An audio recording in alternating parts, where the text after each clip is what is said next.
कृष्णम वंदे जगत गुरुम। जय श्री कृष्णा। दोस्तों, आइए बहुत ही शानदार कहानी की अनजान कर्मों का फल भी हमें भोगना पड़ता है। किस प्रकार इसे भोगा जाता है, क्योंकि बहुत सारे लोगों को आपने कहते हुए सुना होगा कि हमने ऐसा कौन सा कर्म किया है जिसके कारण हमें ये कष्ट भोगना पड़ रहा है। हमें इस जन्म का तो याद नहीं, हो सकता है कहीं पूर्व जन्म में किया हो। तो ऐसे बहुत सारे कर्म हमारे होते हैं जिनके कारण हमें ये कष्ट भोगने पड़ते हैं। तो उसके लिए एक बहुत ही शानदार कहानी मैं आपके सामने लेकर आया हूँ, जिसे आप जानकर वास्तविकता का अनुमान लगा सकते हैं। तो उस कहानी को शुरू करने से पहले मैं आप लोगों से निवेदन करता हूँ कि जो लोग चैनल पर पहली बार हैं, आवश्यक रूप से चैनल को सब्सक्राइब करें, जिससे आपको शानदार जानकारी समय पर उपलब्ध हो सके। और अपने पात्र साथियों को आवश्यक रूप से शेयर करें। वीडियो को अंत तक देखना नहीं भूलें। तो आइए हम शुरू करते हैं कहानी को। एक बार एक राजा ने एक ब्रह्मभोज रखा था, जिसमें रसोइया खुले में अपनी रसोई बना रहा था और ब्राह्मणों को भी खुले में ही बैठकर जीना था।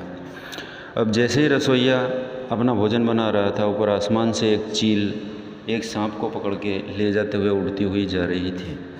सांप भी दर्द से करा रहा था और उसने गुस्से के कारण अपने फण को खड़ा किया और फण खड़ा करते हुए उसने जहर उगला। और वह जहर संयोगवश जो रसोइया भोजन बना रहा था उसमें कुछ बूंदें गिर गईं। और उन बूंदों के गिरने से वही जो भोजन था ब्राह्मणों को परोसा गया। और भोजन करने के पश्चात जब वो ब्राह्मण अपने घर पहुँचे तो सूचना मिली कि बहुत सारे ब्राह्मण समाप्त हो चुके थे, मर चुके थे। अब ये खबर सब जगह फैल गई कि ब्राह्मणों की मृत्यु हो गई। यमराज भी इससे बहुत परेशान थे कि इस पाप कर्म का फल किसको दिया जाए। उस चील को, जिसको यह पता नहीं था कि यह जहर उस भोजन में गिरा है, उस सर्फ को जिसने से जहर उगला, जिसको ये पता नहीं था कि ये कहाँ गिरा है, उस रसोइये को भी ये पता नहीं था कि मेरे भोजन में जहर मिल चुका है, उस राजा को जिसने उन ब्राह्मणों को भोजन कराया था, इस असमंजस के कारण बहुत परेशान थे। और असमंजस की स्थिति बनी हुई ही थी। वो सोच रहे थे कि इस पाप कर्म को किसके खाते में डाला जाए। अब एक दिन अचानक क्या होता है कि कुछ 4-5 ब्राह्मण उस राजा से मिलने के लिए जा रहे होते हैं और वो रास्ते में उस राजा का पता पूछ रहे होते हैं। तो एक वृद्ध महिला मिलती है, उससे पूछते हैं कि भाई एक राजा है इस तरह से, उसका घर कहाँ है या कहाँ रहते हैं, वो हमें जानकारी देते हैं तो आपको अच्छा लगेगा और हमें भी उसका पता लगेगा।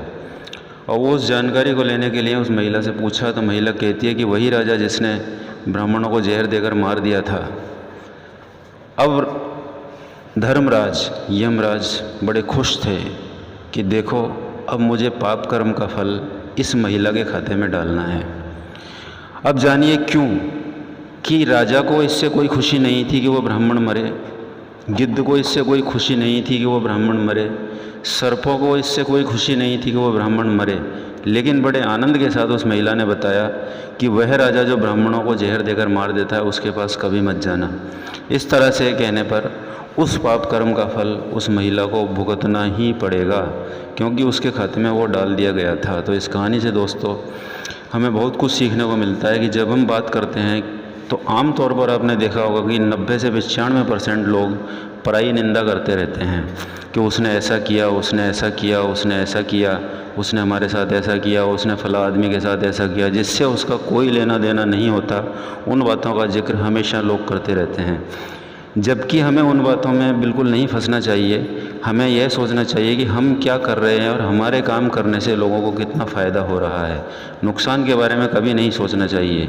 यदि हम इस तरह से सोचें तो आज मानवता पर जो विभीषिका आकर रुकी हुई है कि मानवता को पूरा निगल जाना चाहती है, बहुत सारे झगड़े, अनावश्यक झगड़े, बहुत सारे अपने आप ही समाप्त होने लगेंगे। तो दोस्तों ऐसा अगर हम करते हैं, पराई निंदा से बचते हैं, तो निश्चित रूप से हम बहुत बड़ा परोपकार करते हैं। और ऐसा परोपकार करने के लिए मैं आप लोगों से सभी से निवेदन करूंगा कि इस परोपकार का यदि आपको मौका मिलता है तो निश्चित रूप से आप इस परोपकार को कीजिए। कभी भी पराई निंदा नहीं करें, आपको भी सुकून मिलेगा और कष्टों को भोगने से बचना पड़ेगा। यह विज्ञान भी कहता है कि जब आप किसी के पाप कर्मों की चर्चा करते हैं या उनकी निंदा करते हैं तो निश्चित रूप से आपके पास उसकी नेगेटिव एनर्जी आकर्षित होने लगती है और वह उस नकारात्मक ऊर्जा से बिल्कुल मुक्त हो जाता है और आप उस नकारात्मक ऊर्जा को आकर्षित करके अपने आप को गड्ढे में डाल लेते हैं। तो ऐसा नहीं करें। यही रहस्य है कि हमें यह पता है कि हमने अभी इस जन्म में कोई पाप कर्म नहीं किया, लेकिन फिर भी हमें कष्ट भोगना पड़ रहा है। तो इसी बात से संतुष्ट रहें कि हम अपना कर्म देखें, दूसरे का कर्म नहीं। अपना अच्छा कर्म करें, परोपकार का कर्म करें जितना हमसे बन सके। यदि हम धन से नहीं कर सकते, तन से करें, मन से करें, किसी भी तरह से करें, लेकिन परोपकार में लोगों की सुख सुविधा जितनी हम कर सकते हैं उतना बनाने की कोशिश